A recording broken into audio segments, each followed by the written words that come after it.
কিছুটা বাড়িয়ে দেওয়া হবে। আজকে বক্তা সংখ্যা হয়তো কিছুটা বাড়বে। এখন বক্তব্য রাখার জন্য আমি আমন্ত্রণ জানাচ্ছি সানসিলা জেব্রিন, মহিলা আসন 15। ধন্যবাদ মাননীয় স্পিকার। আমি ৭১ বিধিতে জরুরি জনগুরুত্বপূর্ণ বিষয়ে মাননীয় স্বাস্থ্যমন্ত্রীর বিশেষ দৃষ্টি আকর্ষণ করছি। আজ আমি সীমান্ত কন্যা শেরপুর জেলার প্রায় ১৭ লক্ষ মানুষের একমাত্র ভরসাস্থল শেরপুর সদর হাসপাতালের করুণ বাস্তবতার চিত্র তুলে ধরতে দাঁড়িয়েছি এই মহান জাতীয় সংসদে। যে হাসপাতাল মানুষের চিকিৎসা সেবা দেওয়ার কথা, সে হাসপাতাল আজ নিজেই আইসিইউতে চলে গেছে।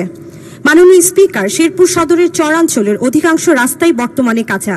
সেই দুর্গম পথ পাড়ি দিয়ে যখন একজন অসুস্থ ব্যক্তি, একজন মুমূর্ষু রোগী কিংবা গর্ভবতী মা জীবন বাঁচানোর শেষ আশায় শেরপুর সদর হাসপাতালে এসে হাসপাতালের বেড না পেয়ে হাসপাতালের মেঝে, বারান্দা কিংবা করিডোরে দিনের পর দিন কাতরাতে থাকে, বিষয়টি অত্যন্ত হৃদয় বিদারক। যেখানে সিনিয়র কনসালটেন্টের 10টির মধ্যে 10টি পদ শূন্য, সেখানে প্রতিদিন 700 রোগীর চাপ সামলাতেই হিমশিম খায় চিকিৎসক, নার্স, পরিচ্ছন্নতা কর্মী, নিরাপত্তা কর্মী। এখানে অ্যাম্বুলেন্স রয়েছে কিন্তু চালক নেই, 9তলা ভবন রয়েছে কিন্তু রোগীদের জন্য পর্যাপ্ত লিফট নেই।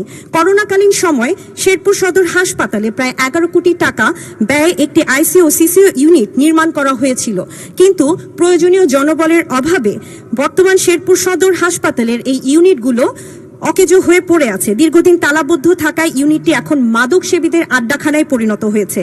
এমনকি গুরুত্বপূর্ণ চিকিৎসা যন্ত্রপাতিও চুরি হয়ে যাচ্ছে। দালাল, চোর, ছিনতাইকারী ও মাদক সেবীদের অভয়ারণ্যে পরিণত হয়েছে হাসপাতালের একটি অংশ।